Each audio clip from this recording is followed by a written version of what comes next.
Hər bir insanın özünün islahı üçün mütləq proqramı olmalıdır. Yəni bunu fərdi qaydada tətbiq eləsək, fərdi qaydada indi biz düzəndən danışmırıq da, burada artıq hər bir insan özü üçün. Yəni onu pərakəndə şəkildə eləmək olmaz. Hər birimizi burada saxlayıb soruşsalar ki, indi bu saat sənin təzkiyə proqramın nədən ibarət? Hamının bəlli bir proqramı olmalıdır. Proqramsız bu işlər həyata keçirilmir. Namazın vaxtında qılınması özü bir düzəndir, nizamdır. Ayətullah Behçət dedi ki, insan hər yerə çatır namazını vaxtında qılmaqla. Soruşdular ki, diqqətlə qılmaqla.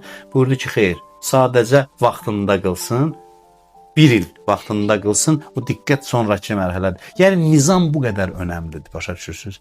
Bu dini belə tərtib edib Allah ki, burada ictimai və fərdi düzən, bu qaydaların icra olunması, proqram əsasında həyata keçirilməsi icranın özündən daha mühümdür.